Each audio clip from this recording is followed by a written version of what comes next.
임병용 GS건설 사장은 건설업계 최장수 전문 경영인입니다. GS건설을 이끄는 7년 동안 많은 업적이 있지만 주가는 여전히 3만원대입니다. 2013년 GS건설은 1분기에만 5천억 원이 넘는 영업 손실을 내면서 시장에 충격을 안겼습니다.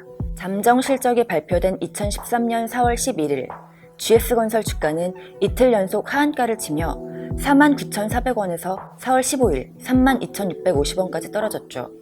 임 사장은 2013년 6월 12일 위기에 처한 GS건설에 구원투수로 투입됐습니다. 취임 당시 주가는 32,100원이었는데 2019년 8월 말 주가는 비슷한 수준을 유지하고 있죠. 코스피 지수 역시 비슷한 수준입니다. 같은 기간 대형 건설업체들의 주가가 크게 하락한 점을 고려하면 건설업체로서 주가 하락을 잘 방어했다고도 볼 수 있습니다. 주가는 제자리 걸음이지만 임병용 사장은 GS건설의 외형 성장과 수익 증가를 이끈 1등 공신입니다.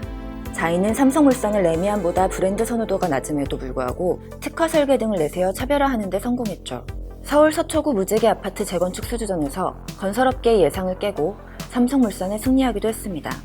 임 사장이 특히 집중한 것은 GS건설 실적 쇼크의 원인이었던 해외 사업의 부실을 털어내는 작업이었습니다. 해외 사업 현장을 직접 돌며 대금을 회수했고 무조건적으로 따내던 해외 저가 수주 관행을 없애고 수익성 높은 프로젝트에 집중했습니다. 이와 같은 임 사장의 노력에 힘입어 2018년 GS건설은 창사 이래 최초로 영업이익 1조 원 시대를 열었습니다. 그러나 정부의 주택시장 규제를 향한 투자자들의 우려가 높아지면서 올해 7월과 8월에만 주가가 25% 가까이 떨어졌습니다. 임 사장이 경영은 잘했지만 정부 정책 등 주가에 영향을 미치는 외부 상황까지 컨트롤할 수 없었던 것이죠. GS건설의 향후 주가는 해외 사업에 달려있는 것으로 보입니다. 국내 주택시장은 정부 규제에 따른 주택경기 둔화가 예상되기 때문이죠. 임병용 사장은 감소 추세에 있는 GS건설의 해외 수주를 확보해 중장기 성장을 준비해야 합니다.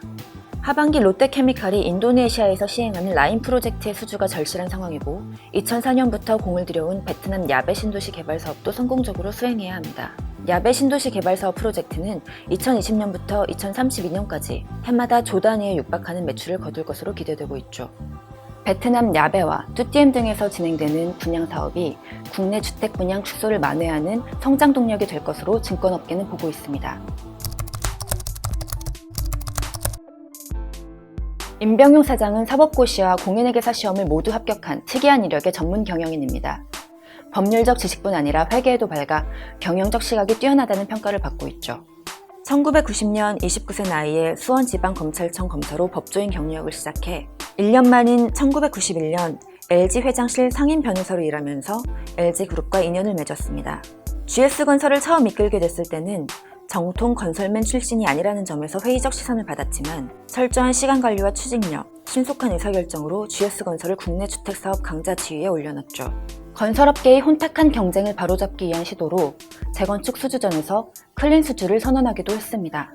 2017년 8월 서울 서초구 반포주공 1단지 114주구 수주전을 진행할 당시 현장을 둘러보던 임 사장은 조합원들에게 금품을 돌리는 영업 방식에 충격을 받았다고 합니다. GS건설은 시공사 선정총회 하루 전날 상식에 어긋나는 홍보 행위를 금지하겠다고 밝혔습니다. 업계는 물론 GS건설 내부에서도 반발이 있었지만 이후 국토교통부가 재건축 사업이 과도한 경쟁을 제한하겠다는 방침을 세우면서 건설사들의 자발적 준법 경쟁 선언이 이어졌습니다. 임병용 사장은 현장 없는 전략은 없다고 강조합니다. 해외 사업의 리스크 관리를 위해 중동 발주처들을 직접 방문할 정도로 현장을 중요하게 생각합니다.